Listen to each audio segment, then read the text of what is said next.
Hi everyone, welcome to academy, welcome to olympiad corner. तो आज की क्लास में बच्चों चैप्टर नंबर 14 स्टैटिक्स स्टार्ट करने वाले हैं। इस चैप्टर की अगर मैं बोर्ड के पॉइंट ऑफ व्यू से अगर बात करूं तो यहाँ से डेफिनेटली आप ये मान के चलो कि सेक्शन डी और ई दोनों में से एक क्वेश्चन एक जगह 4 मार्कर या 5 मार्कर क्वेश्चन तो फिक्स है, मान के ये चलो आता ही आता है। सेक्शन डी 5 मार्कर के क्वेश्चन होते हैं, section E case study based question होते हैं जो 4 मार्कर के होते हैं। तो दोनों में से किसी भी एक जगह क्वेश्चन आ सकता है। ठीक है, फिर हम लोग बात करेंगे कि यार एमसीक्यू में किस तरह के क्वेश्चन इस चैप्टर से आते हैं, वो भी हम लोग देखेंगे। तो मैं आप लोगों को बता दूं कि ये जो चैप्टर है प्योरली फॉर्मूला बेस्ड चैप्टर है, और इसके जो फॉर्मूले जब आप लोग देखोगे तो थोड़े से डरावने आप लोगों को दिखेंगे, लेकिन अगर आप लोगों को फॉर्मूला अगर याद है और आपकी कैलकुलेशन बिल्कुल सटीक या एक्यूरेट है तो कोई भी फिर आपका क्वेश्चन गलत नहीं कर सकता, आपका क्वेश्चन हमेशा सही होगा। इसमें कॉन्सेप्ट कोई जरूरत है ही नहीं यार, कॉन्सेप्ट कुछ लगाना ही नहीं है कि हमें सोचना ही नहीं कि यार एक्स्ट्रा क्वेश्चन क्या बनेगा। सिर्फ और सिर्फ बोर्ड के एग्जाम के अंदर डेटा चेंज होगा ओनली यार। डेटा का मतलब हो गया कि नंबर संख्या है चेंज होगी, ठीक है। बाकी पैटर्न एज इट इज वही पूछेगा। अगर मीन की बात कर रहा है तो मीन पूछेगा, मीडियन की बात कर रहा है तो मीडियन पूछेगा, और मोड अगर पूछ रहा है तो मोड पूछेगा। ठीक है, डेटा और संख्याएं चेंज हो सकती है, और कभी कभार तो किसी केस में एनसीईआरटी से सीधा सीधा क्वेश्चन उठ के आ जाता है। ठीक है, तो हम लोग एनसीईआरटी के सॉल्यूशंस भी करेंगे कि एनसीईआरटी के जो क्वेश्चन है उनको कैसे में सॉल्व करना है, और मैं आपको थ्योरी के साथ साथ पीवाईक्यू प्रीवियस ईयर क्वेश्चंस भी कराऊंगा। तो इस चैप्टर में मैंने आपको मोटा मोटा एक आइडिया दे दिया कि यार आपको बिल्कुल इसके फॉर्मूले एकदम सटीक याद होनी चाहिए और अपनी कैलकुलेशन बहुत परफेक्ट होनी चाहिए, क्योंकि इसके जो आंसर्स होते हैं वो डेसिमल्स में होते हैं, कैलकुलेशंस लेंथी कैलकुलेशंस होती है ना। तो हम लोग एक एक करके इस चैप्टर के जो भी पार्ट्स हैं वो सारे देखते हुए चलेंगे। ठीक है, डेटा क्या होता है, मीडियन मीन मोड क्या बोलते हैं, इनके अंदर रिलेशन क्या होता है, कौन कौन से इसके फॉर्मूले होते हैं। ठीक है, जो डिलीटेड पोर्शन है उसकी बात हम लोग नहीं करेंगे, और क्या डिलीटेड है वो भी मैं आप लोगों को बताते हुए चलूंगा। तो स्टार्ट करते हैं चैप्टर नंबर 14 स्टैटिक्स। देखो, सबसे पहले इस चैप्टर के अंदर जो जो टर्म्स है उसकी हम लोग बात कर लेते हैं कि क्या क्या इसकी बेसिक टर्मोलॉजी है जो हमें पता होनी चाहिए। ठीक है, तो सबसे पहले अगर मैं डेटा की बात करूं भैया कि डेटा क्या होता है अपना, पहले मैं डेटा की अगर अपन बात करें कि डेटा क्या होता है, तो डेटा होता है कलेक्शन ऑफ ऑब्जेक्ट। ठीक है, डेटा मतलब आपका क्या होगा, आपकी क्लास के बच्चों की एज का डेटा हो सकता है, उनकी हाइट का डेटा हो सकता है, उनकी क्लास में मान लो अगर आपका मैथ्स का टेस्ट हुआ हो तो मान लो कि 20 में से आपको मार्क्स मिलेंगे बच्चों को, तो मार्क्स का डेटा हो सकता है। तो बहुत सारे डेटा हो सकते हैं, इस सबको हम लोग डेटा बोलते हैं। अब मेन चीज ये है कि यार डेटा दो तरफ का होता है। ठीक है, 2 टाइप्स का डेटा होता है।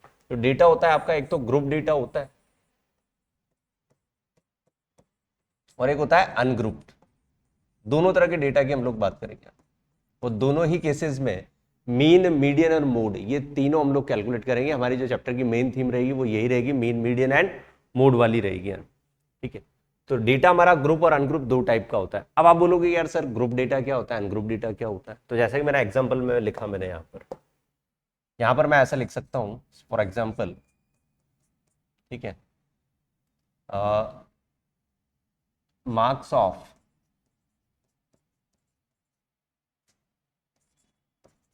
marks of 10 students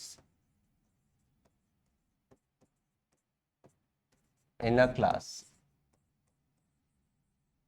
ठीक है, एक क्लास है जिसके अंदर 10 बच्चों के मार्क्स का डेटा हो सकता है। ठीक है, ग्रुप डेटा की अगर मैं बात करूं तो यहां अगर एग्जांपल अपन देंगे तो जब भी नंबर ऑफ डेटा बहुत ज्यादा होते हैं, नंबर ऑफ डेटा क्या होते हैं, बहुत ज्यादा होते हैं। मान लो एक क्लास के अंदर 100 बच्चे हैं, अब 100 बच्चे के डेटा को मतलब मुझे हाइट का डेटा उनका लिखना है। ठीक है, क्लास के अंदर 100 बच्चे हैं, उनके हाइट का डेटा मेरे को लिखना है। अगर मैं एक एक बच्चे का डेटा लिखूंगा तो टाइम कंज्यूमिंग होगा। लेकिन इसको मैं इस तरह से अरेंज करूं कि ताकि मेरे को टाइम भी कम लगे और फटाफट से मैं उसको अरेंज भी कर पाऊं, तो हम लोग ग्रुप डेटा का यूज करते हैं। अब ग्रुप डेटा में होता क्या है कि मान लो जैसे मैंने बोला ना कि भाई 100 बच्चे हैं क्लास के अंदर, 100 स्टूडेंट्स हैं, 100 क्या है स्टूडेंट्स हैं। ठीक है, 100 स्टूडेंट्स की हाइट का डेटा मेरे को लेना है, वेट का हो सकता है, हाइट का डेटा मेरे को लेना है। ठीक है, हाइट का डेटा मेरे को लेना है। तो मैं इसमें क्या काम करूंगा कि मैं इनकी हाइट्स को कैटेगराइज कर दूंगा। हाइट को क्या करूंगा मैं, कैटेगराइज कर दूंगा। जैसे मैंने बोला कि यार 130 से लेकर 140 सेंटीमीटर की हाइट के कितने बच्चे हैं। ठीक है, 130 से 140 वाले, फिर मैं बोलूंगा 140 से 150 वाले कितने बच्चे हैं। ठीक है, और 150 से 160 वाले कितने बच्चे हैं। मैंने 3 तरह के डेटा बना लिए कि 140 से 150 सेंटीमीटर हाइट। ठीक है, 150 से 160 सेंटीमीटर हाइट, और एक और लिख लेते हैं 130 से 140 सेंटीमीटर हाइट, इनके डेटा मेरे को लिखना है। यहाँ से मेरे लिए आसानी हो जाएगी कि 100 जो बच्चे हैं, मैं मान लेता हूँ कि 130 से 140 के बीच में 50 बच्चे हैं, ठीक है, 140 से 150 के बीच में 30 बच्चे हैं और इसमें 20 स्टूडेंट्स हैं। तो यहाँ डेटा को कैटेगराइज करना बहुत आसान हो गया। अगर मैं एक एक डेटा को नंबर वाइज में लिखता जाता तो वो डेफिनेटली टाइम कंज्यूमिंग होता और थोड़ा सा अनअरेंजमेंट लगता उसका। तो टाइम सेविंग के लिए मैंने डेटा को इस तरह से लिखा कि यार 130 से 140 सेंटीमीटर जितने बच्चों की हाइट है, तो इस रेंज के अंदर जितने बच्चे आ रहे होंगे वो कितने हैं, 50 हैं। फिर 140 से 150 की हाइट के बीच में जो बच्चे आ रहे होंगे वो 30 है, और 150 से 160 के बीच की जो हाइट के बच्चे आ रहे होंगे वो कितने हैं, 20 स्टूडेंट्स हैं। तो टोटल मिला के 100 स्टूडेंट्स हो गए हमारे पास में, ठीक है। तो ऐसे अरेंजमेंट को हम लोग बोलते हैं ग्रुप डेटा, और इसको बोलते हैं अनग्रुप डेटा, ठीक है। अनग्रुप डेटा का मतलब हो गया अलग अलग डेटा हो गया हमारे पास में, सिंगल सिंगल डेटा हो सकता है, साइज का डेटा हो गया, उनके हाइट का डेटा हो गया, उनके वेट का डेटा हो गया, ठीक है। मार्क्स की बात करें तो उसका डेटा हो गया, ये हमारे पास में डेटा हो सकता है, करेक्ट। तो इसको बोलते हैं ग्रुप और अनग्रुप डेटा। फिर दूसरे नंबर पे हम लोग चलते हैं, और क्या चीज हमें पता होनी चाहिए भाई, फ्रीक्वेंसी। फ्रीक्वेंसी फ्रीक्वेंसी का मतलब ये होता है कि नंबर ऑफ डेटा रिपीट, ठीक है, जो डेटा है वो कितनी बार रिपीट हो रहा है, number of data repetition, repeat हो रहा है। जैसे मैंने बोला कि क्लास के अंदर मान लो 50 बच्चे हैं, ठीक है, क्लास के अंदर 50 बच्चे हैं। अब 50 में से 10 बच्चों के जो मार्क्स है वो 20 है, 50 बच्चों में से 10 बच्चों के मार्क्स हैं 20, तो 20 जो मार्क्स डेटा है वो 20 कितनी बार रिपीट हो गया, 10 बार रिपीट हो गया, तो 10 को मैं क्या बोलूंगा, उसकी फ्रीक्वेंसी बोलूंगा, ठीक है। इसको जनरली हम लोग ऐप से रिप्रेजेंट करते हैं भाई, किससे रिप्रेजेंट करते हैं, ऐप से, ठीक है, इसको ऐप से रिप्रेजेंट करते हैं, ठीक है, ऐप से रिप्रेजेंट करते हैं। फॉर एग्जाम्पल जैसे मैंने बोला कि 10 बच्चों की अगर हम बात करें तो उसके 10 स्टूडेंट्स के मार्क्स इन आउट ऑफ 10 में से 7 7 8 7 9 10 6, ठीक है, 1 2 3 4 5 6 7 5 8 और मान लो 1 के 4 नंबर भी आए, ठीक है, ये 10 नंबर्स के डेटा। अब इसमें अगर मैं बात करूं कि यार फ्रीक्वेंसीज किसकी क्या क्या फ्रीक्वेंसी, तो आप देखोगे कि 7 2 3 3 बार रिपीट हो रहा है 7, ठीक है। तो 7 की जो फ्रीक्वेंसी होगी वो कितनी होगी, 3 होगी यार। 7 की फ्रीक्वेंसी कितनी होगी, 3 होगी, जो 7 डेटा है वो 3 टाइम्स रिपीट हो रहा है। फिर अगर मैं 8 की बात करूं तो 8 हमारा 2 टाइम्स रिपीट हो रहा है, तो 8 की फ्रीक्वेंसी कितनी होगी, 2 होगी। और कोई डेटा अगर सिंगल टाइम आ रहा है तो उसकी फ्रीक्वेंसी कितनी होगी, 1 होगी। तो इसको हम लोग बोलते हैं फ्रीक्वेंसी, ठीक है, करेक्ट। तो डेटा और फ्रीक्वेंसी ये दो मेन चीजें जो हमें याद रखनी है, डेटा एंड फ्रीक्वेंसी, ये हमें याद रखनी है। फिर उसके बाद थर्ड नंबर पे आता है क्लास मार्क्स, ठीक है। ये क्लास मार्क्स का मतलब वो क्लास नंबर नहीं है कि आप क्लास के अंदर आपके कितने नंबर है। क्लास मार्क्स का मतलब ये हो गया, ये होता है हमारे पास में किसमें, ये वाली चीज होती है ग्रुप डेटा के अंदर आती है भाई, ये चीज आती है ग्रुप डेटा के अंदर आती है हमारे पास। जो ग्रुप डेटा होता है ना भाई उसमें आती है। जैसे मान लो फॉर एग्जांपल मैंने लिखा 30 से 40, ठीक है, 30 से 40। तो आप लोग एक बात याद रखना भाई, ये 30 जो है ये वाला, इसको बोलते हैं लोअर लिमिट, इसको बोलते हैं लोअर लिमिट, और इसको बोलते हैं अपर लिमिट, इसको बोलते हैं अपर लिमिट, ठीक है। इसको लोअर लिमिट बोलते हैं, इसको अपर लिमिट बोलते हैं भाई, ठीक है, 30 से 40 को। अब यहां पर जो क्लास मार्क्स होगा CL, क्लास मार्क्स जो CL होगा वो होगा आपका upper limit plus lower limit divided by 2। ये याद रखना भाई, CL का फॉर्मूला होता है upper limit plus lower limit divided by 2, इसको बोलते हैं क्लास मार्क्स का फॉर्मूला होता है upper limit plus lower limit divided by 2, ठीक है, upper limit plus lower limit divided by 2, ठीक है, करेक्ट। फिर फोर्थ नंबर पे आता है, बाकी को आप लोग यहाँ लिख दे ताकि एक ही स्क्रीन पे एक ही पेज पे आप लोग लिख लो तो सारे एक साथ अरेंज हो जाए। फोर्थ नंबर पे आता है भाई क्लास साइज। तो साइज का मतलब आप लोग समझ ही गए होंगे, ठीक है, जो इंटरवल होता है, जैसे मैंने फॉर एग्जांपल लिखा था क्या भाई 30 से 40, तो यहाँ पर जो CS होगा क्लास साइज होगा वो होगा upper limit minus lower limit, ठीक है। तो इस केस में कितना आ जाएगा, 10 आ जाएगा, ठीक है। मतलब साइज मतलब आपका जो इंटरवल है वो कितने कितने से डिफरेंस से बढ़ रहा है, जैसे 30 से 40, 40 से 50, 50 से 60, तो 10 का डिफरेंस आ रहा है, मतलब क्लास साइज क्या हो जाएगी, 10 हो जाएगी, ठीक है। मैक्सिमम केस में ये साइज जो होती है वो आपकी कांस्टेंट चलती है, कहीं कहीं चेंज भी हो सकती है, जैसे मान लो कि 10 से 20, 20 से 30, 30 से फिर डायरेक्ट 50 आ जाए, मान लो 20 का जंप आ जाए, तो ऐसा डेटा भी हो सकता है, कोई जरूरी नहीं कि हमेशा कॉन्स्टेंट ही चले यार। ठीक है, तो मेन छोटी छोटी बातें आपको याद रखनी कि डेटा क्या होता है, फ्रिक्वेंसी क्या होती है, क्लास मार्क्स क्या होता है और क्लास साइज क्या होती है, ये बात आप लोगों को याद रखनी है। अब देखो ये जो तीन चीजें हैं, है ना, तीन बातें जो है हमारे पास में, mean, median and mode, mean, median and mode, ये हम अनग्रुप डेटा की भी बात करेंगे और ग्रुप वाले डेटा की भी बात करेंगे। भाई अनग्रुप डेटा में इनको कैसे कैलकुलेट किया जाता है, ग्रुप डेटा में कैसे कैलकुलेट किया जाता है, ये बात हम लोग करने वाले। तो सबसे पहले आप लोगों के पास है मीन की बात आप करेंगे। उससे पहले मैं आप लोगों को एक जरूरी बात बता दूं कि भाई ये जो मीन होता है, मीडियन होता है और मोड होता है, ठीक है। एक बार ऐसा क्वेश्चन भी पूछ लिया गया था कि which of the following is not a measurement of central tendency, तो मीन, मीडियन, मोड को ही हम मेजरमेंट ऑफ सेंट्रल टेंडेंसी बोलते हैं भाई, इनको ही हम लोग क्या बोलते हैं,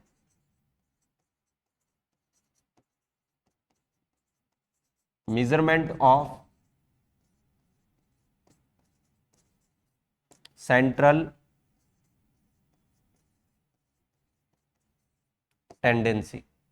इन तीनों को ही मेजरमेंट ऑफ सेंट्रल टेंडेंसी बोला जाता है। इसके अलावा अगर कोई फोर्थ नाम अगर आपके पास आ गया तो मेजरमेंट ऑफ सेंट्रल टेंडेंसी नहीं होगा। अभी हम लोग जब एमसीक्यू करेंगे तो वहां मैं आप लोगों को क्वेश्चन बताऊंगा, एक बार ऐसा क्वेश्चन आया हुआ है, ठीक है। तो मेन, मीडियन, मोड को ही मेजरमेंट ऑफ सेंट्रल टेंडेंसी बोला जाता है क्योंकि ये मेजरमेंट के बेसिक पार्ट्स हैं। तो मैंने आप लोगों को बोला कि सबसे पहले मेन की अगर अपन बात करें तो मान लो आपके पास नंबर ऑफ डेटाज है, ये हमारे पास में डेटा है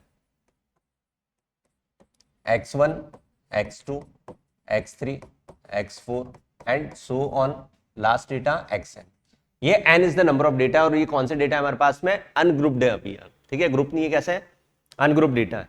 तो अनग्रुप डेटा का मीन निकालने का फॉर्मूला क्या होता है भाई, सम ऑफ ऑब्जर्वेशन से, आप लोगों ने छोटी क्लासेस में पढ़ा होगा, सम ऑफ ऑब्जर्वेशंस या डेटा बात कर लो, सम ऑफ डेटा छोटा लिख लो, sum of datas upon divided by number of data, ठीक है। तो मैंने मान लिया कि इसके अंदर यार ये टोटल n डेटाज है, तो इन सबको ऐड करके अगर आप n का डिवाइड कर दो, सबको ऐड करके अगर n का डिवाइड कर दो तो हमारे पास में क्या निकल के आ जाएगा, मीन निकल के आ जाएगा। और इस मीन को हम लोग x बार से रिप्रेजेंट करते हैं, ध्यान रखना, x रिप्रेजेंट द डेटा और उसके ऊपर आपने अगर बार लगा दिया तो उसको हम लोग मीन बोलेंगे, ठीक है। और इसको हम लोग साथ साथ में मीन को क्या बोलते हैं भाई, एवरेज भी बोला जाता है इसको, इसको एवरेज भी हम लोग बात करते हैं, एवरेज भी बोलते हैं इसको, करेक्ट, ठीक है, इसको एवरेज भी बोला जाता है, ठीक है, याद रखेंगे इस बात को, इसको एवरेज भी बोला जाएगा। तो एवरेज मीन एक ही बात है,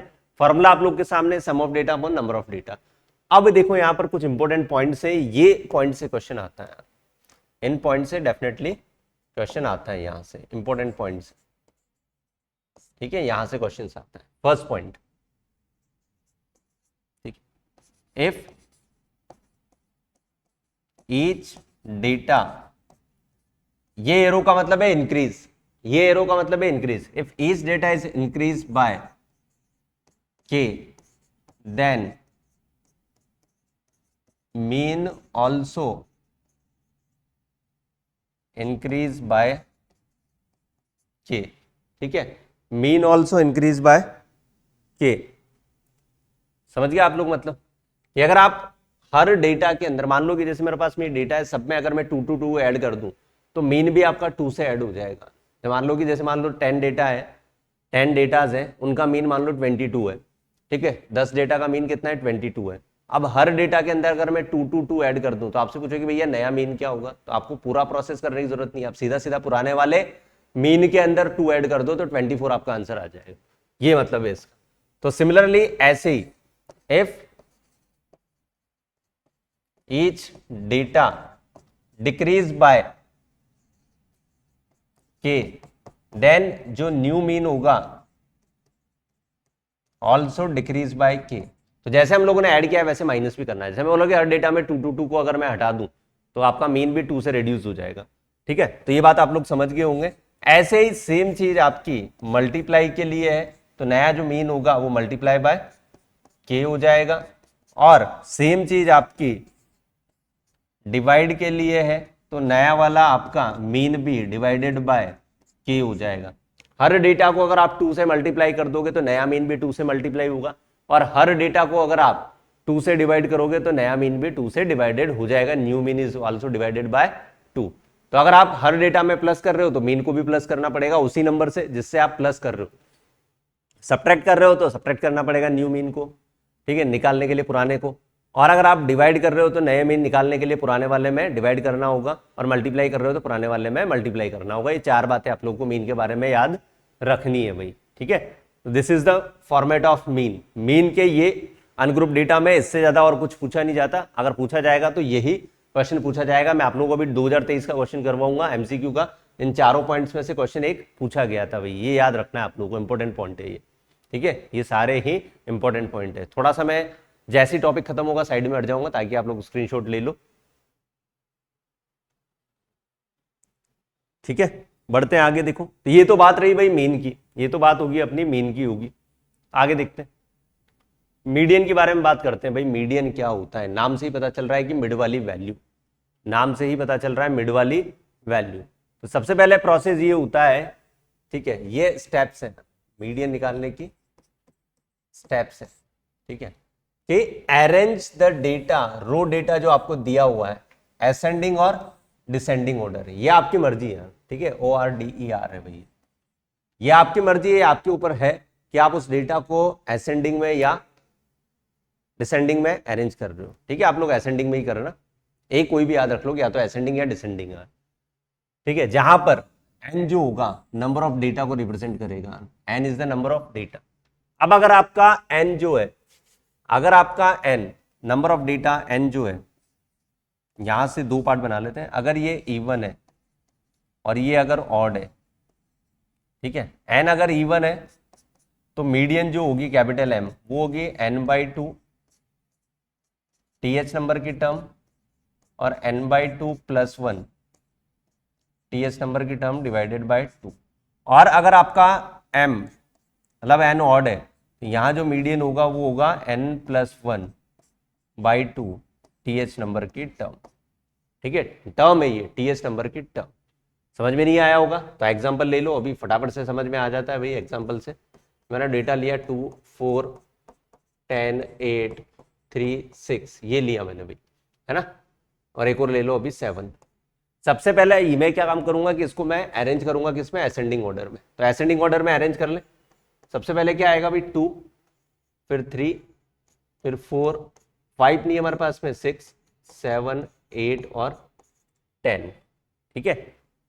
अगर आपके पास डेटा छूटा है, आप काउंट करोगे कितने डेटा है, 1 2 3 4 5 6 7, भाई 7 है, तो n बराबर मेरे पास में कितना आ गया, 7 आ गया। 7 मतलब एक ऑड नंबर है, 7 मतलब ऑड नंबर है, तो यहाँ पर जो मीडियन होगा वो होगा 7 + 1/2 TH नंबर की टर्म, मतलब 4th नंबर की टर्म आएगी आपकी। अब बहुत सारे बच्चे गलती क्या करते हैं, ध्यान से समझना, देखो इस 4 को ही आंसर में लिख के आ जाते हैं और पहला ऑप्शन यही होगा, तो गलत हो जाएगा। हमें 4th नंबर की टर्म देखनी पड़ेगी, और कहां पर, ये जो डेटा हमने इंक्रीजिंग ऑर्डर में लिखा है इसमें 1 2 3 4, तो 6 नंबर की टर्म आएगी भाई, मीडियन आएगी 6। और आप काउंट भी करोगे तो बीच में ये आ रहा है, काउंट भी करोगे तो बीच में ये आ रहा है ना, काउंट भी अगर आप करोगे तो बीच में ये आ रहा है, तो 6 is the right answer for the median. और अगर आपके डेटा क्या होता भाई, अगर आपका डेटा सीधा सीधा अगर इवन नंबर होता तो फिर हम लोग देखते हैं कि अगर मान लो ये 8 होता तो पहले हम देखते हैं 8/2 कितना हो गया, 4th, तो 4th और 5th नंबर की टर्म को ऐड करके 2 का डिवाइड करना पड़ता। तो यहां से एक चीज और बहुत शानदार क्वेश्चन बनता है कि क्या भाई जो मीडियन हम लोग निकालते हैं, क्या वो जो गिवन डेटा होता है उसी में से आंसर आता है क्या हमेशा?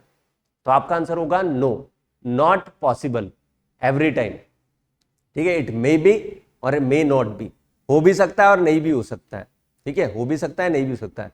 ये सिर्फ तभी हो सकता है जब आपका n ऑड नंबर हो। अगर आपका n ऑड नंबर है तभी पॉसिबल है कि जो गिवन डेटा है उसी में से क्या है, median.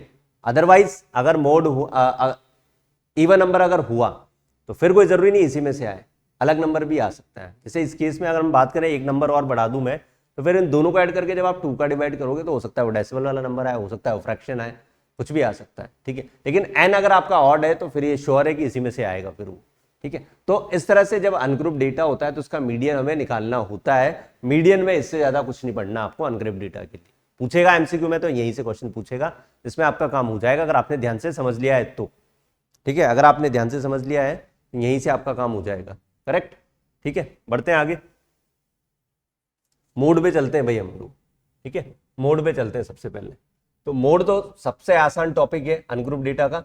The value which has maximum frequency, maximum frequency data में से जो सबसे ज्यादा टाइम रिपीट हो रहा होगा उसी को हम लोग मोड बोलेंगे। फॉर एग्जाम्पल देखना भाई, ठीक है, मैं अगर एग्जाम्पल की बात करूं तो क्या होगा, यहां पे अगर मैं एग्जाम्पल की बात करूं तो मैंने डेटा लिखा 2 2 3 6 7 2 3 2 और 4। अगर आप इसके अंदर देखोगे तो सबसे ज्यादा मैक्सिमम टाइम जो रिपीट हो रहा है वो कौन हो रहा है, 2 हो रहा है ना भाई, 4 बार हो रहा है 2। तो यहाँ पर जो मोड होगा z से रिप्रेजेंट करेंगे वो 4 नहीं होगा 2 होगा। जो सबसे ज्यादा टाइम रिपीट होगा उसी को हम लोग क्या बोलेंगे, मोड बोलेंगे। तो मोड में अनग्रुप डेटा में आपको याद रखना है। तो अभी अभी हम लोगों ने 3 टॉपिक देखे, मीन, मीडियन एंड मोड। तीनों ही अनग्रुप डेटा से हम लोग कैसे निकालेंगे ये आपको याद रखना है। यहां से मान के चलो कि डेफिनेटली एक क्वेश्चन एमसीक्यू में जरूर बनता है भाई, जरूर बनेगा एमसीक्यू में एक क्वेश्चन यहाँ से 100%। ठीक है, उसके बाद बहुत सी बार ये वाला, ये जो रिलेशन है भाई ये वेरी वेरी इंपॉर्टेंट है। मैंने आप लोगों को बोला कि मेरे 5 स्टार का मतलब होता है वेरी इंपॉर्टेंट है। ठीक है, जब भी मैं कहीं 5 स्टार बना दूं तो वो क्वेश्चन डेफिनेटली आएगा ही आएगा, 100% आएगा। यहां से empirical formula mean, median and mode में रिलेशन को रिप्रेजेंट करता है। ठीक है, जब आपको सीधा सीधा डायरेक्ट बोल दिया जाए कि यार कुछ डेटा मेरे पास है, उन डेटा का मोड इतना है, मीडियन इतना है, तो बताओ उसका मीन कितना होगा। इन 3 चीजों में से ये जो 3 है, मोड, मीडियन और मीन, 3 जो हमारे पास में सेंट्रल टेंडेंसी के मेजरमेंट, इन तीनों में से कोई की भी 2 वैल्यू आपको दे देगा बिना डेटा दिए हुए, और तीसरे वाले की वैल्यू पूछ सकता है इस रिलेशन से। तो ये रिलेशन आपको बहुत याद होना चाहिए, और ये रिलेशन मैक्सिमम टाइम एमसीक्यू में सीधा सीधा डायरेक्ट पूछा गया है। ठीक है, मैं ये नहीं बोल रहा कि जैसा लिखा हुआ है वैसा ही पूछेगा, हो सकता है वो 2 टाइम ऑफ मीन को इधर लाके ऐड कर दे मोड में। तो रिलेशन ऑप्शन में ऐसा भी हो सकता है कि 3 time of median equal to mode plus 2 time of mean. तो आपको देखो इसको सिंबॉलिक फॉर्म में इस तरह से याद रखना है कि z से हम लोग किसको रिप्रेजेंट करते हैं, मोड को। तो हो जाएगा 3 time of median minus 2 time of mean, इस तरह से याद रखना है भाई। ठीक है, very important, very important, direct इसके ऊपर क्वेश्चन आता है। ठीक है, तो जो भी टॉपिक अभी हम लोगों ने पढ़े हैं उन सबके ऊपर बेस्ड क्वेश्चंस देख लेते हैं।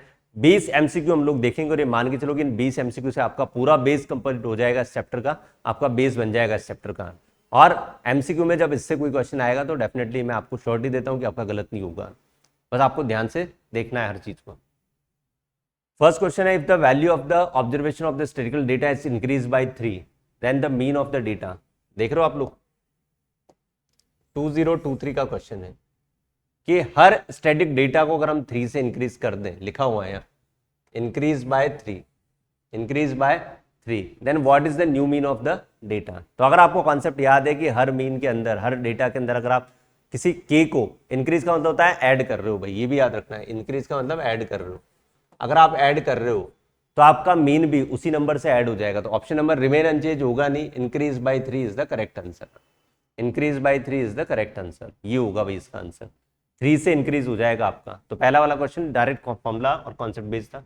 दूसरे में आप देखोगे, if the mean of the 5 observation, भाई एमसीक्यू तो नहीं है इसके अंदर, एमसीक्यू नहीं आया ये। If the mean of 5 observation is x, x plus 2, x plus 4, x plus 6, इस क्वेश्चन को हम लोग बाद में देखेंगे यार, या फिर हम लोग डायरेक्ट पहले देख भी लेते हैं, चलो कोई बात नहीं, देख लेते हैं। टोटल ऑब्जर्वेशन कितनी है, 5 ऑब्जर्वेशन है हमारे पास में, कौन कौन सी, x, x plus 2, x plus 4, x plus 6 and x plus 8। इनका जो मीन है वो 11 दिया हुआ है, मतलब आपको जो x बार की वैल्यू है वो 11 गिवन है। x बार की वैल्यू कितनी गिवन है, 11 गिवन है। अब x बार क्या होता है भाई, नंबर ऑफ जो डेटा दिए हुए हैं उन सबका सम कर दें, x, x plus 2, x plus 4 और x प्लस 8 डिवाइडेड बाय कितने डेटा है भाई, 5 है, एक रह गया क्या, 6 रह गया भाई, 6 और x plus 8 divided by 5 equal to 11। तो आप देख लो कि x कितनी बार आ रहा है, 1 2 3 4 5, तो 5x प्लस 2 और 4 6 और 6 12 और 8 20 इक्वल टू, ये हो जाएगा 55, इधर माइनस करोगे तो हो जाएगा 35, और x की वैल्यू आ जाएगी कितनी भाई, 7। सीधी सी बात है, x की वैल्यू कितनी आ जाएगी, 7। ठीक है, अब देखो इसको मैं आपको एक और तरीका बताता हूँ, एक और तरीका बताता हूँ उसका, ठीक है। आप यहाँ देखो कि मुझे जो डेटा गिवन है x plus 2, x plus 4, x plus 6 और x प्लस 8, क्या ये नंबर कंसेक्यूटिव नंबर्स हैं जो लगातार आएंगे? इसको मैं ऐसा बोल सकता हूँ कंसेक्यूटिव इवन नंबर्स या कंसेक्यूटिव ऑड नंबर्स, मतलब ये कंसेक्यूटिव नंबर्स है। तो जब भी अगर लगातार कंटिन्यूस नंबर आए और अगर आपको ये बोले कि यार इसमें से मीन क्या होगा, तो हमेशा बीच वाली वैल्यू चुननी है। मीन का मतलब होता है जो एवरेज होता है, ठीक है। तो देखो इधर से हटा दो, इधर से हटा दो, एक इधर से हटा दो, एक इधर से हटा दो, बीच में जो बचेगा वही क्या होगा आपका मीन होगा। और ये कितना दिया हुआ था मेरे को 11, तो x प्लस 4 इक्वल टू 11 करोगे तो यहां से भी x कितना आएगा 7, फटाफट आंसर आ जाएगा इससे, ठीक है।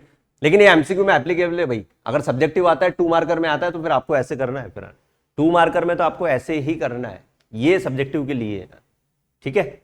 आगे बढ़ते हैं। आगे जो बात मैं आपसे कर रहा था कि जो एम्पेरिकल रिलेशन हमारे पास में होता है उसके ऊपर डायरेक्ट क्वेश्चन आता है, तो यहां पर आप देख सकते हो कि इस क्वेश्चन के अंदर आपको बोला है कि मीडियन एंड मोड हमें दिया हुआ है, मीडियन और मोड दिया हुआ है। तो मीडियन मतलब कैपिटल एम की वैल्यू गिवन है कितनी है 26, और मोड मतलब जेड होता है कितना दिया हुआ है 29 दिया हुआ है।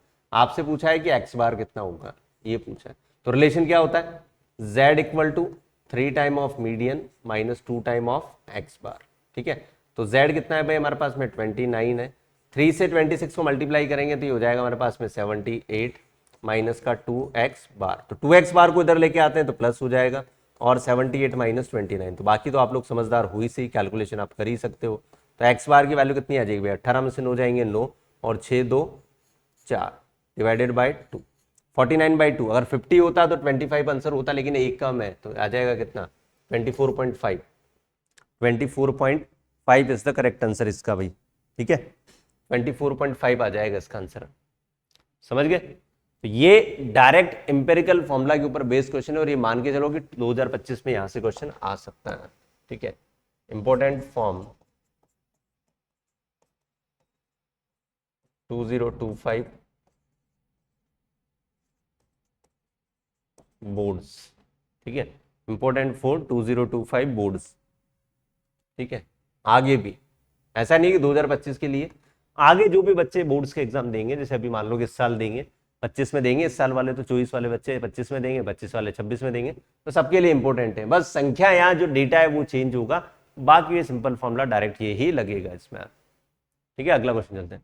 In the frequency distribution the mid value of the class is 10 and the width of the class is 6, the lower limit of the class is, very important question, good question, अच्छा क्वेश्चन है, ठीक है, अच्छा question है, important है। आपसे बोला है कि the mid value of the class is 10, mid value of the class is 10 का मतलब ये हो गया कि मान लो आपके पास x से y में ये डेटा है हमारे पास में, ये क्या है एक डेटा है, ठीक है, ये डेटा है, ठीक है। डेटा का मतलब हो गया कि ये हमारे पास में, इसको हम लोग ऐसे बोल सकते हैं कि ये अपर लिमिट होगी और ये लोअर लिमिट होगी एक तरीके से, ठीक है। अब आपको मिड वैल्यू का मतलब कितना दिया हुआ है कि x प्लस वाई बाई 2 जब आप करोगे तो इसको मिड वैल्यू बोलते हैं। ये कितना दिया हुआ है 10, यहाँ से x प्लस वाई कितना आ जाएगा भाई 20, x प्लस वाई कितना आ जाएगा 20, और आपसे बोला है कि क्लास की जो विड्थ है वो 6 है, मतलब x माइनस वाई जो दिया हुआ है, x माइनस वाई नहीं y माइनस एक्स होगा, ठीक है। क्योंकि अपर लिमिट तो हमारे पास में क्या है भाई y है ना, यही गलती होती है मैक्सिमम बच्चों से। यहाँ पर लिखेंगे हम लोग y minus X equal to कितना लिखेंगे भाई 6 लिखेंगे। अब आपसे पूछा है कि what is the lower limit, lower limit आपको x निकालना है, इसका मतलब क्या निकालना है x निकालना है इसका मतलब। तो ये जो दोनों इक्वेशन है इनको लिख सकता हूँ मैं y plus X equal to 20 और y minus X equal to क्या लिख दे 6 ले दे। अब आपको देखो x निकालना है, y को एलिमिनेट करना है, तो ये माइनस ये प्लस और ये माइनस आ जाएगा, तो y कट जाएगा, ये हो जाएगा 2x इक्वल टू 26, तो x की वैल्यू कितनी आ जाएगी भाई 13 आनी चाहिए। और इसमें तो ऑप्शन में गड़बड़ है इसका मतलब आना, ठीक है। The lower limit of the class is x, ये है ना लोअर, तो इसको लोअर बोलेंगे सर, और ये अपर होगा, कोई बात नहीं। x plus Y by 2 equal to 10 दिया हुआ है 20 हो गया, ठीक है। And width of the class is 6, मतलब width of the class is 6, तो y minus X equal to 6, तो y और y x x 2x 20 और 6, the mid value of the class is 10, ठीक है। भैया 13 इसको 13 करना है, ऑप्शन डी ऑप्शन हो गया इसका, 13 इसको करेंगे डी ऑप्शन होगा इसका, ठीक है। ऑप्शन में मिस्टेक है, if the difference of the mode and median. अब जो एम्पेरिकल फॉर्मूला था उसमें एक पैटर्न तो हमने देखा कि डायरेक्ट इंडिविजुअल वैल्यू दे दी कोई भी दो की और थर्ड की पूछ ली। इस बार थोड़ा सा अलग इसने पूछ लिया, इसने बोला है the difference of the mode and median of the data is 24, then the difference of the median and mean is. ठीक है, मुझे ये पता है कि भाई z इक्वल टू होता है 3 time of median minus 2 time of X bar, ये दिया हुआ है इसमें। अब इसने ये लिखा है कि the difference between the mode and median, mode और मीडियन का डिफरेंस, मोड एंड मीडियन का डिफरेंस मतलब जो गिवन है, गिवन मेरे पास है z माइनस एम, ये दिया हुआ है कितना 24। ठीक है, z माइनस एम 24।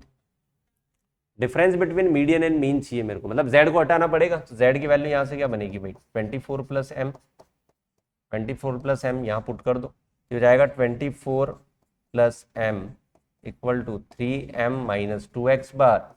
तो 24 यहीं रहेगा, m इधर जाके कितना हो जाएगा भाई 2m माइनस 2x बार, यहाँ से डिफरेंस जो आएगा वो 12 आ जाएगा भाई। ठीक है, कितना आ जाएगा 12 आ जाएगा यहाँ से डिफरेंस, ऑप्शन नंबर ए। ठीक है, ये भी एक अच्छा क्वेश्चन है यार।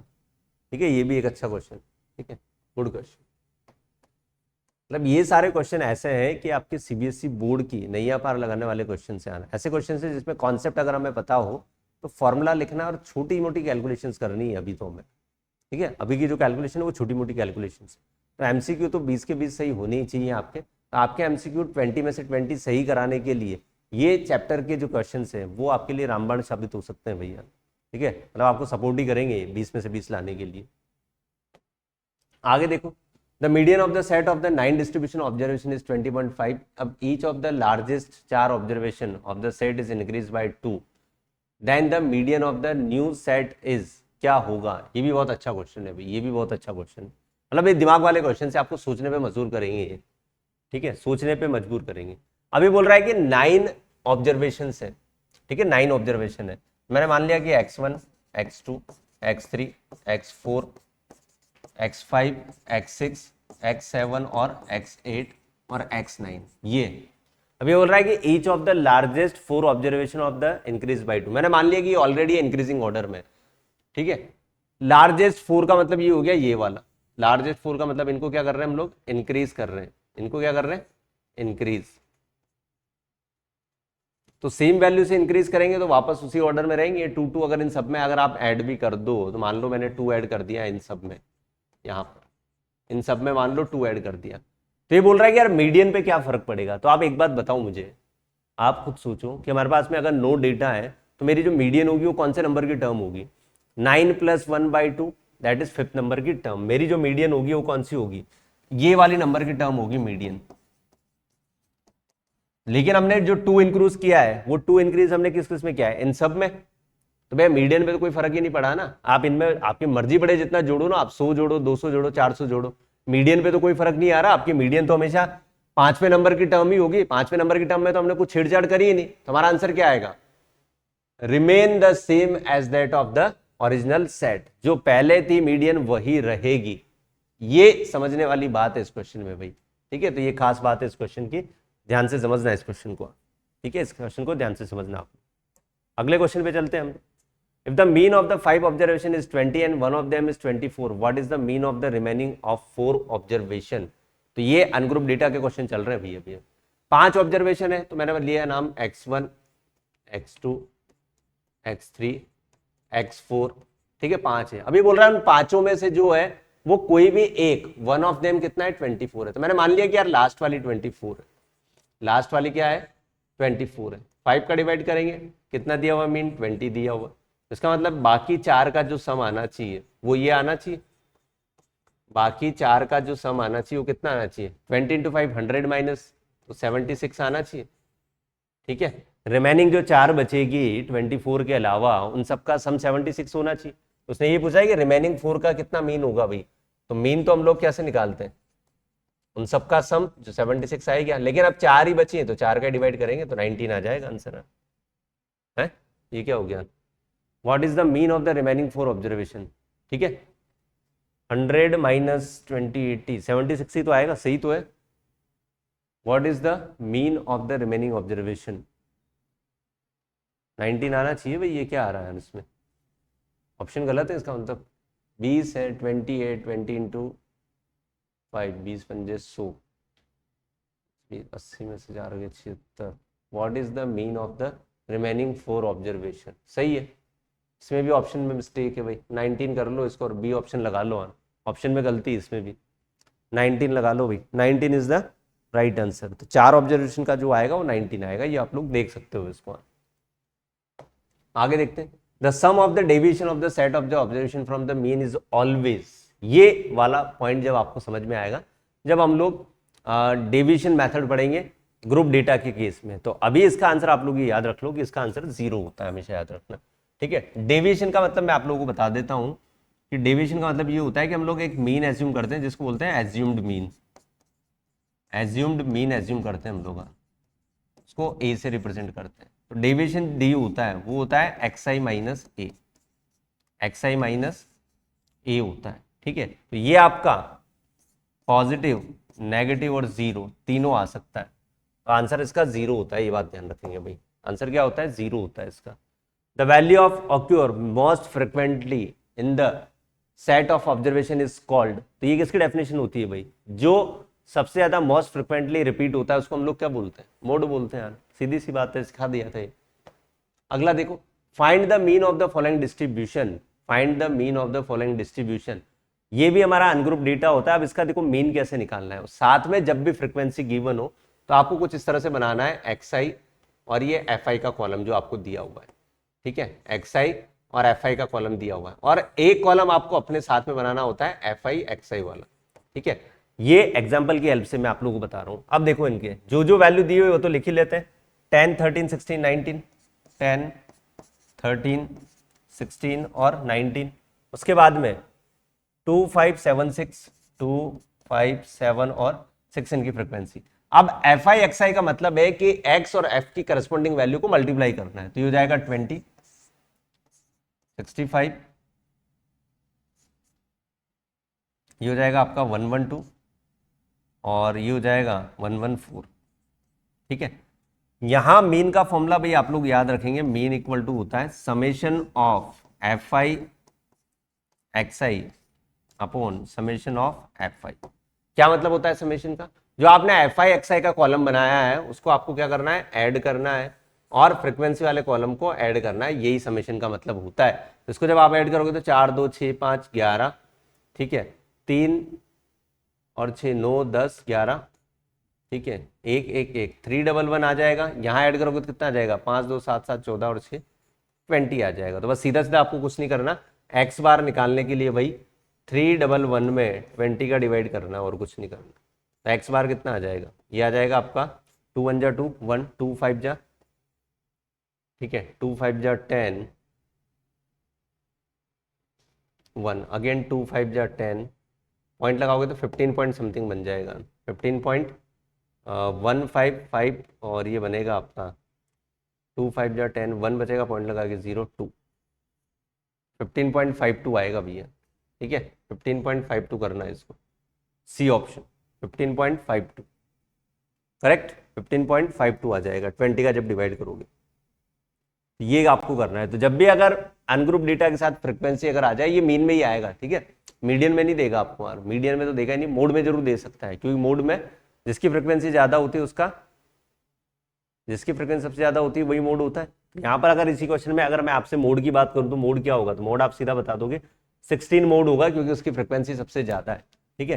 तो मीडियन नहीं पूछेगा कभी भी, या तो मोड पूछेगा या मीन पूछेगा। तो मीन का तरीका मैंने आप लोगों को बता ही दिया, एक्स आई एफ आई देगा, एक कॉलम एक्स्ट्रा बनाना है एफ आई एक्स आई का, और इनको आपको क्या करना है? ऐड करके समेशन निकाल के ये वाला फॉर्मूला लगा देना है, ठीक है। दिस इज द फॉर्मूला, ये फॉर्मूला है भाई, ये फॉर्मूला लगा। आगे चलते हैं 6, इसमें पूछा है summation of f i x i क्या होगा भाई? वही बात है, 4 इंटू 10 कितना हो जाएगा? 40, 8 इंटू 11 88, 108, और ये हो जाएगा 16 3 48, 4 16 16 20, 20 ऐड कर दो भाई, 1 2 3 8 3 24 और 2 4 2 6 और 8 14, और 14 के बाद 1 2 और 1 3 और 1 4, 4 4 4, option number B. Option number B आएगा भाई इसका, 444 आ जाएगा आंसर। ठीक है, 3 टाइम ऑफ 4 आ जाएगा इसका आंसर। ठीक है, 3 टाइम ऑफ 4 आ जाएगा इसका आंसर। आगे चलते हैं। Find the mode of the following data. अभी अभी मैंने बताया कि फ्रीक्वेंसी सबसे ज्यादा वही मोड होगा, तो 15 सबसे ज्यादा है, तो 14 आंसर हो जाएगा आपका।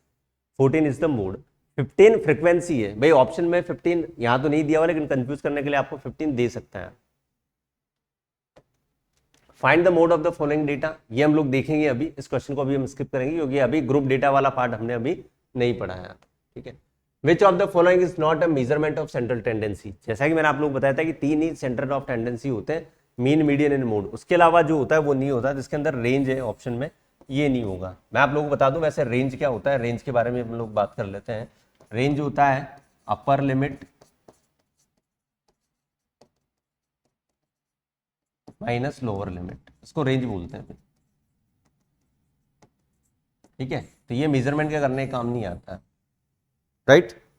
ठीक है, आगे देखते हैं। Given that the mean of the natural number is 5n/6। ठीक है, फर्स्ट n नेचुरल नंबर का जो मीन है वो कितना है, 5n/9 है। Then evaluate the value of n। तो आपको अगर मैथमेटिक्स में ये चीज याद हो कि 1 + 2 + 3 + 4 ... +n, इसका जो सम होता है वो होता है n+1 / 2, यही होता है। तो अगर आपको मीन याद रखना है, मीन जो दिया हुआ कितना दिया हुआ है, 5n/2 दिया हुआ है, और हमें मीन पता है कि सम ऑफ डेटा मतलब n × n+1 / 2 divided by total number of data n है, ये हो जाएगा 5n/2। ठीक है, n और n कट जाएगा, यहाँ 2 और 2 कट जाएगा, तो फाइनली हमारे पास में यहाँ बचेगा n+1 = 5n, यहाँ से 1 = बचेगा 4n। n की वैल्यू कितनी आ जाएगी आपके, 1/4 आनी चाहिए भाई। Given that the mean of the first n natural number is 5n/, अच्छा 9 है ये, ओके इट इज अ 9 है। अभी मैं सोचूं फ्रैक्शन में आंसर क्यों आ रहा है यार, ये 9 है भैया, तो n और n कट जाएगा, ये 2 कटेगा नहीं भैया। ठीक है, ये 2 कटेगा नहीं, तो यहाँ से n+1/2 बचेगा और ये 9 बचेगा। ठीक है, तो हम लोग इसको एक काम करते हैं, रफी करके दोबारा देखते हैं यहाँ पे। ठीक है, फ्रैक्शन में तो आना ही नहीं चाहिए था वैसे भी यार।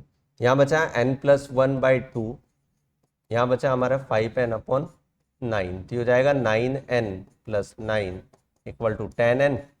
ठीक है, तो n 9 बराबर क्या आ जाएगा, n, तो n की वैल्यू 9 आ जाएगी ऑप्शन, ऑप्शन नंबर ए। ठीक है, ऑप्शन नंबर ए। पढ़ते हैं आगे। 35 is remove from the data, then how much does the median increases by. अगर 35 को हम लोग डेटा से रिमूव कर दे तो मीडियन कितने से बढ़ जाएगी। तो अभी आप ये देख लो पहले यार, मीडियन अभी कितनी है, तो ऑलरेडी ये डेटा जो है इंक्रीजिंग ऑर्डर में है, ऑलरेडी डेटा इंक्रीजिंग ऑर्डर में। तो हम काउंट कर लेते हैं 1 2 3 4 5 6 7 8, 8 डेटा है टोटल हमारे पास में। ठीक है, टोटल कितने, 8 डेटा है। तो यहाँ जो मीडियन होगी अभी वो होगी हमारे पास में 8/2 TH + 8/2 + 1 TH नंबर की टर्म डिवाइडेड बाय 2। तो 8/2 मतलब फोर्थ नंबर की टर्म कौन है भाई, 1 2 3 4 36 और 37/2। तो यहां से जो मीडियन आई हमारे पास में वो कितनी आ गई, 73/2 आ गई हमारे पास में। ठीक है, 73/2, तो मतलब ये कितना हो गया भाई, 2 तिया 6, 36.5, 36.5 आ गई। अगर आप 35 को क्या करते हैं, रिमूव कर दें, 35 को जैसे ही हम लोगों ने रिमूव किया, रिमूव कर दिया, तो 35 को ये रिमूव कर दिया भैया, रिमूव करते अब डेटा आपके पास कितने बचेंगे, 7 बचेंगे। तो हमारे पास में 1 2 3, फोर्थ नंबर पे 37 आ रहा है, तो ये हमारे पास में क्या हो जाएगा, न्यू मीडियन हो जाएगी 37। तो 37 और इन दोनों के बीच का जो डिफरेंस है वो कितना हो जाएगा, 0.5 का। ठीक है, 0.5 से बढ़ जाएगी भैया। ठीक है, तो ये भी एक अच्छा क्वेश्चन है, पूछने का तरीका इसमें अच्छा लगा मेरे को भी, इसीलिए यहाँ पर इसको इंक्लूड किया क्वेश्चन को। तो 0.5 से बढ़ जाएगी यार। ठीक है, कितने से बढ़ जाएगी, 0.5 से। अब आप देखो ये वाला क्वेश्चन अभी अभी हम लोगों ने किया था, if the arithmetic mean x, x+3, x+6, x+9 और x+12। तो मैंने बोला था कि आप लोग को ये देखो कंसेक्यूटिव नंबर से 3 3 ऐड होता जा रहा है, इनका 10 है। तो आप देख लो कि 1 2 3 4 5 डेटा है, तो 1 2 मतलब x+6 मिड में आ रहा होगा, तो x+6 को सीधा सीधा आप 10 के इक्वल कर दो, यहाँ से x4 आ जाएगा। कोई सम ऑफ ऑब्जर्वेशन और divided by number of observation लगाने की जरूरत ही नहीं है। कंसेक्यूटिव डेटा में बीच वाले को पकड़ो, उसी को मीन के इक्वल कर दो, तो यहाँ से आपका आंसर आ जाएगा। ठीक है, आगे देखते हैं।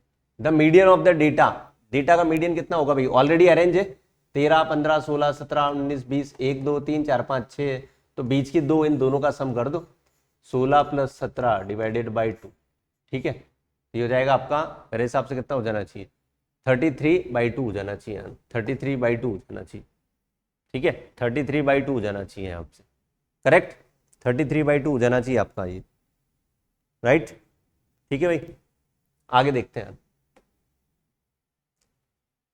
In the formula mood L plus, ये भी हम लोग देखेंगे, अभी क्वेश्चन आएगा तो वहां मैं बताऊंगा, ये जो फॉर्मूला होता है ये मोड का फॉर्मूला होता है, वैसे किसका होता है, मोड का फॉर्मूला होता है, इसको भी हम लोग देखेंगे आगे।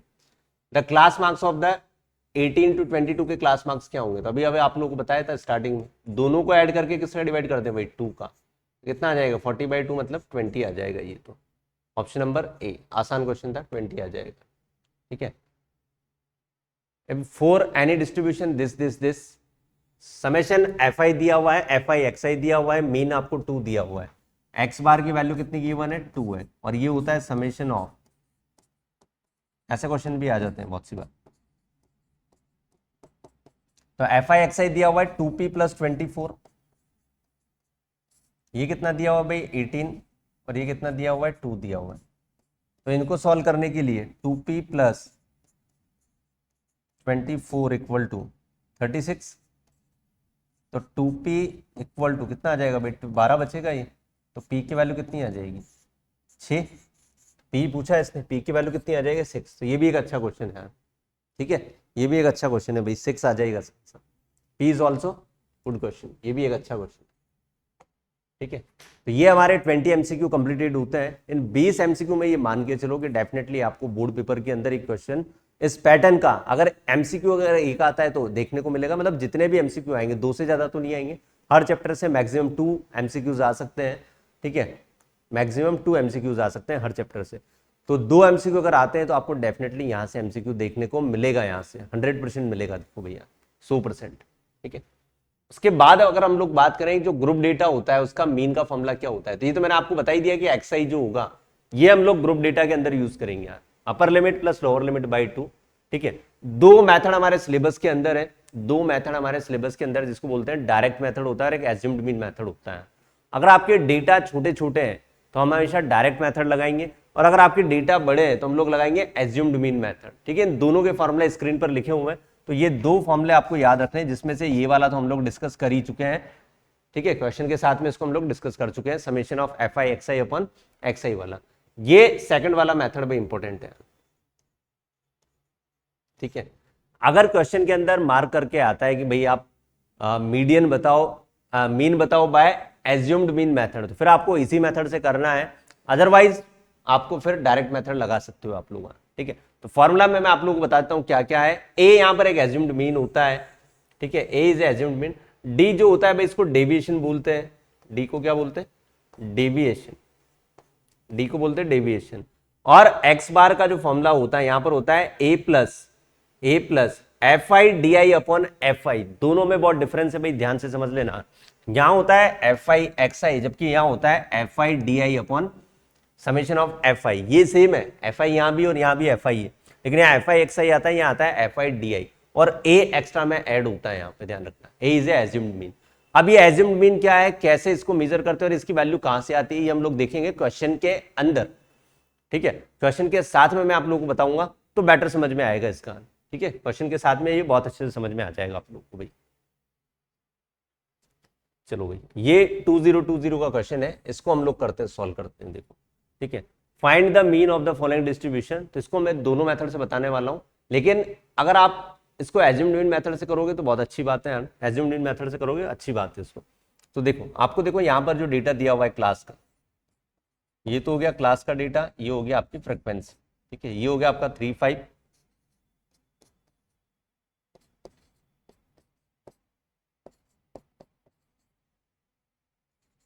9 to 11 और 11 to 13, अभी छूटा ही है हमारे पास में, ये हो गया क्लास, ये एफ आई गिवन होगा, एफ आई गिवन है 5,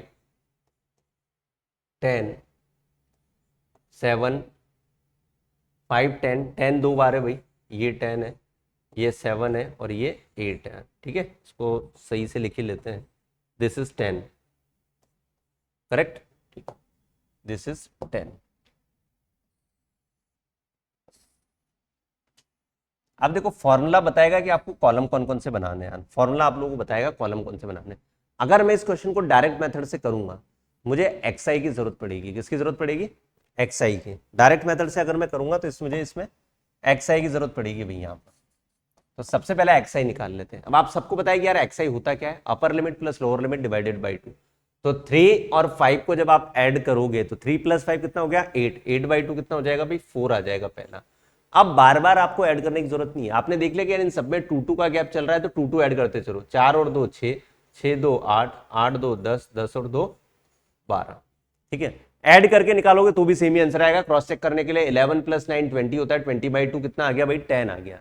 तो आप पहला वाला डेटा निकाल लो एक्सआई का। वापस रिपीट कर रहा हूं, upper limit plus lower limit divided by 2 से करना है। 3 + 5 8/2 दैट इज 4, 4 आपके पास आ गया। तो उसके बाद में आप ये देख लो कि यार इनके बीच में गैप कितने का है, सब में 2 2 का गैप चल रहा है। अगर 10 का होता है, 5 का होता है, जितने का भी गैप होता है उस गैप को हम लोग कंटिन्यूसली ऐड करते हुए चलते, ठीक है, कंसेक्यूटिव आगे वाले नंबर्स में। तो ये एक्सआई हो गया। अब मुझे डायरेक्ट मेथड से करने के लिए, अगर मैं डायरेक्ट मेथड से कर रहा हूं तो मेरी टेबल अभी इनकम्प्लीट है, ठीक है। अगर मुझे डायरेक्ट मेथड से करना है तो आप ये देखो कि डायरेक्ट मेथड में fi xi का भी एक कॉलम आता है, fi xi का भी एक कॉलम आता है डायरेक्ट मेथड के अंदर, ठीक है। क्या आता है, fi xi का भी एक डायरेक्ट मेथड के अंदर कॉलम आता है। तो या तो आप fi xi से क्या कर लो, डायरेक्ट मेथड का क्वेश्चन कर लो। भाई अगर आपको डायरेक्ट मेथड से करना है तो आपको ये एक कॉलम एक्स्ट्रा और बनाना पड़ेगा, तो बना लेते हैं इसको। 5 4 जा 20, ये आ जाएगा 60, ये आ जाएगा 80, ये हो जाएगा 70 और ये हो जाएगा 96। अब डायरेक्ट मेथड से निकालने के लिए आपको एक तो fi की सम की जरूरत पड़ेगी और एक इसकी जरूरत पड़ेगी भैया, ठीक है, ये जरूरत पड़ेगी डायरेक्ट मेथड के लिए। तो डायरेक्ट मेथड में अगर आप x बार कैलकुलेट करोगे तो मुझे इसकी जरूरत पड़ेगी एडिशन की, तो ऐड कर लेते हैं भाई। 0 0 0, ये तो 6 हो गया, 9 और 7 16 और 8 24 और 6 30 तो 32, 326। यहां ऐड अगर अपन करते हैं तो 10 और 10 20 25 और 15 40, ठीक है, ये 40 हो गया। तो सीधा सीधा अगर मैं एक्स बार निकालू डायरेक्ट मेथड से, ठीक है, डायरेक्ट मेथड से एक्स बार अगर मैं निकालता हूं तो ये हो जाएगा 326 डिवाइडेड बाय 40। यहां से एक्स बार कितना आ जाएगा भाई, ये हो जाएगा 4 8 जा 32, 4 8 जा कितना हो जाए 32, 4 1 जा 4, 2 बचा, पॉइंट लगाएंगे तो 0 आ जाएगा, तो 8.15 आ जाएगा भाई, 8.15 आएगा यहां से मीन, ठीक है, 8.15 आ जाएगा, है ना, 8 पॉइंट ये आएगा, 8.15 मीन आ जाएगा। ये तो हो गया आपका डायरेक्ट मेथड। मैंने आपको बोला था कि डायरेक्ट मेथड छोटी अगर संख्या है, छोटे नंबर से आप डायरेक्ट ही लगा सकते हो। एज्यूम्ड मीन मेथड की बात करते हैं अब हम लोग, ठीक है, एज्यूम्ड मीन मेथड की बात करेंगे अब हम लोग। तो एज्यूम्ड मीन मेथड में सबसे पहले नेक्स्ट कॉलम जो बनाएंगे वो बनाएंगे d = xi माइनस a वाला, फिर बनाएंगे हमारे पास में fi di वाला, ठीक है, ये एज्यूम्ड मीन मेथड के लिए। अब बात सबसे जो इंपॉर्टेंट बात है वो ये है कि भाई एज्यूम्ड मीन मेथड में a कैसे कैलकुलेट करेंगे। तो a के लिए आप लोग याद रखना, जो a होता है, ठीक है, या तो वो mid value of xi, xi के अंदर से देखना होता है, यहां से मुझे a देखना होता है कि इसके मिड में कौन सी वैल्यू है, ठीक है, मिड में कौन सी आ रही है। तो मिड में मैं देख रहा हूं कि 1 2 1 2 तो 8 आ रही है, तो 8 आप ले सकते हो, ठीक है, 8 को हम लोग क्या ले सकते हैं, a कैलकुलेट कर सकते हैं मिड वैल्यू।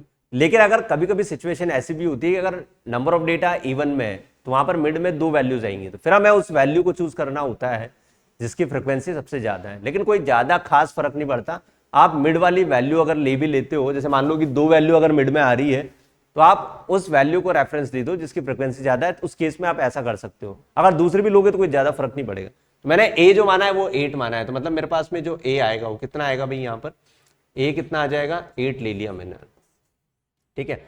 अब हर डेटा जो xi है उसको 8 से आपको क्या करना है, सब्ट्रैक्ट करना है। तो 4 - 8 -4, 6 - 8 -2, 8 - 8 कितना आ जाएगा, 0 हो जाएगा, ठीक है, 10 - 8 प्लस का 2 हो जाएगा और ये प्लस का 4 हो जाएगा, करेक्ट, प्लस का क्या हो जाएगा 4 हो जाएगा, है ना।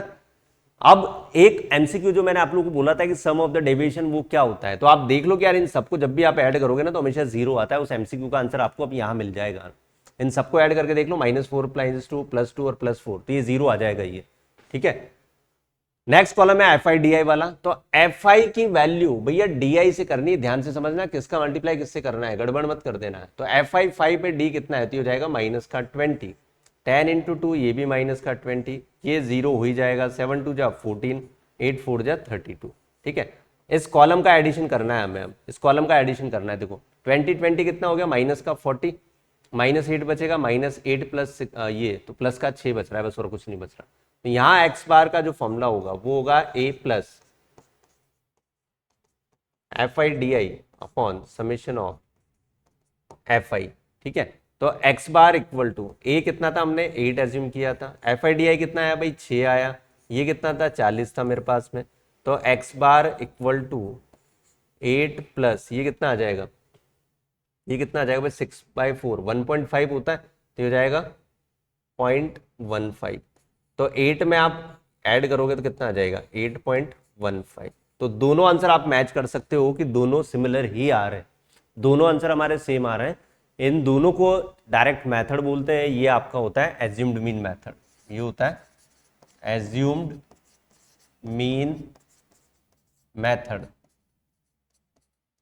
ठीक है। इसको बोलते हैं एज्यूम्ड मीन मेथड बोला जाता है भाई इसको, करेक्ट, इसको बोलते हैं एज्यूम्ड मीन मेथड बोला जाता है इसको, है ना। तो अभी तो डेटा बहुत छोटा था, तो आपको इतनी बड़ी ये रामायण करने की जरूरत नहीं थी, आप फटाफट से डायरेक्ट मेथड से निकाल सकते हो। फॉर्मूले में जो चीजें होती है उसी से टेबल बनती है। क्लास मार्क्स और एफआई तुम्हें गिवन होगा, एक्सआई कैलकुलेट करना पड़ेगा। अगर आप डायरेक्ट मेथड से कर रहे हो तो एफआई एक्सआई बनाओ, और अगर आप एज्यूम से कर रहे हो तो फिर इसकी जरूरत नहीं पड़ेगी, आप सीधा सीधा डी आई और एफ आई डी आई निकाल लो, डी आई और एफ आई डी आई निकाल लो भैया, सीधा सीधा ये निकाल लो, ठीक है। तो ये सबसे सिंपल मेथड था। पेपर में अगर नाम एज्यूम्ड मीन लिखा हुआ है तो उसी से करना है, बाकी फिर आपकी चॉइस है, अगर कुछ मेंशन नहीं है तो, ठीक है। तो मीन निकालने के लिए करते हैं हम लोग ये, ठीक है। अगला क्वेश्चन देखो आप लोग, अब इसमें डेटा थोड़े से ज्यादा बड़े हैं, तो यहां पर मैं सजेस्ट करूंगा कि हम लोग क्या लगाएंगे, एज्यूम्ड मीन मेथड लगाएंगे। तो एक बार और मेथड को देख लेते हैं, तो प्रैक्टिस हमारी अच्छी खासी हो जाएगी इससे, ठीक है। तो सबसे पहले मैं यहाँ क्लास लिखी मैंने वापस, ये होगी फ्रिक्वेंसी, क्लास मतलब ये हो गया 0 से 20, 20 से 40, 60,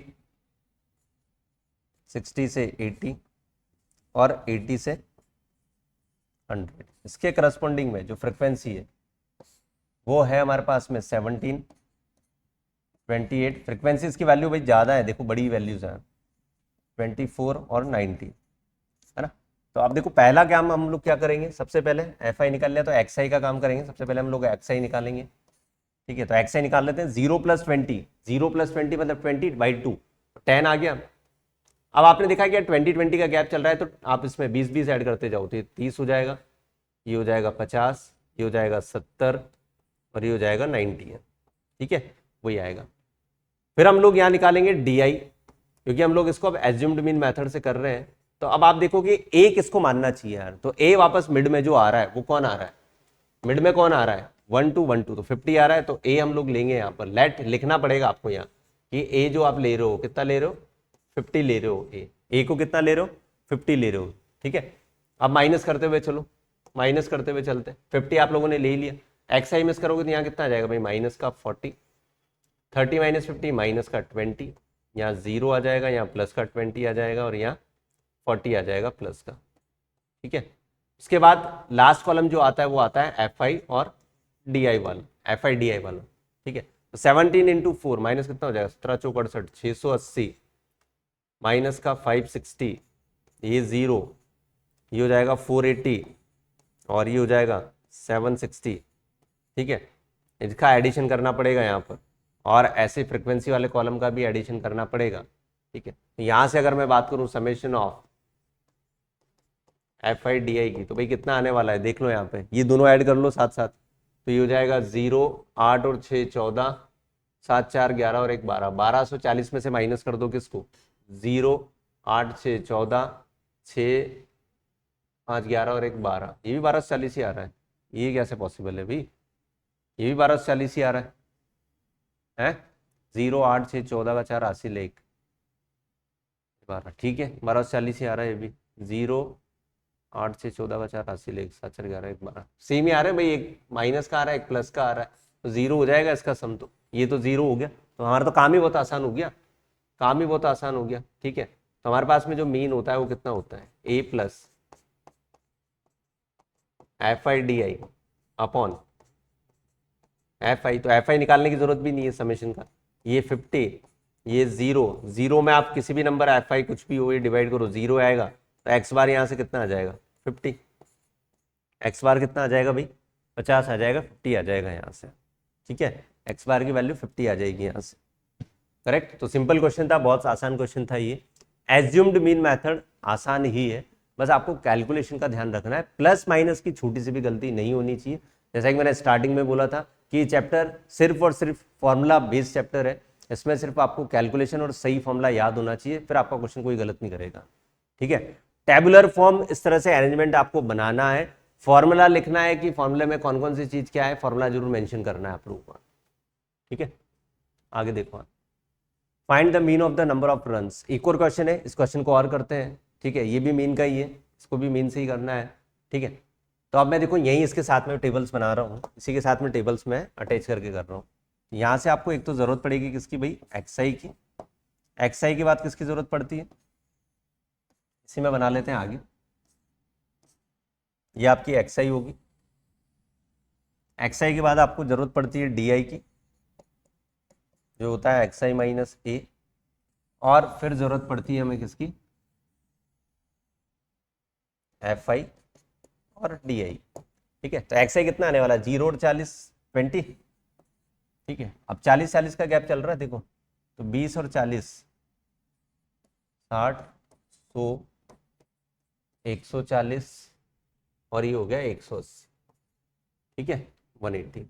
डी आई की अगर अपन बात करें तो एक्स आई माइनस ए होता है। अब आप देखो कि ए किसको एज्यूम करना है, मुझे ए किसको एज्यूम करना है, 1 2 3 4 5 ही डेटा है, तो बीच वाला ही होगा, तो 100 हो जाएगा, सबसे बढ़िया यही है, ए आपका यही होगा, ए जो होगा वो यही होगा, ठीक है 100। तो माइनस करते चलते हैं, देखो 20 माइनस 100 ये हो जाएगा माइनस का 80, माइनस का 40, ये 0, प्लस का 40 और प्लस का 80, ठीक है। एफ आई डी आई जब आप लोग करोगे तो 12 को इससे मल्टीप्लाई 12 अट्ठे 12 8 जा 960,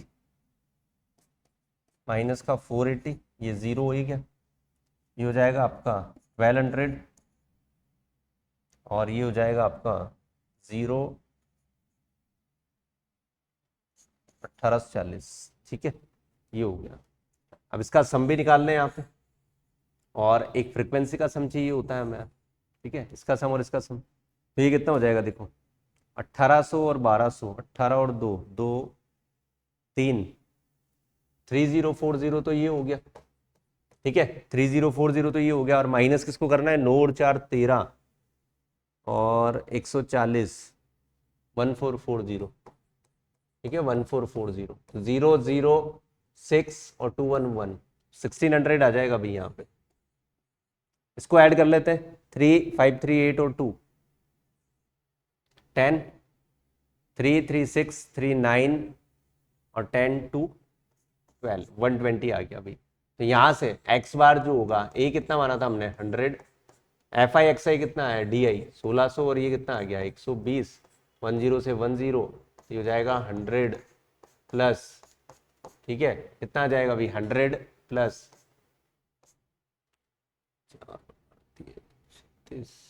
4,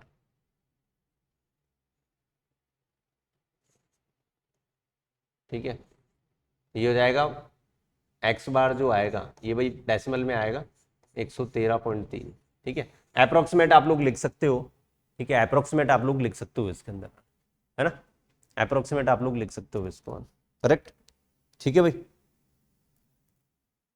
ठीक। इसके बाद आप अप्रोक्सीमेट लिख सकते हो।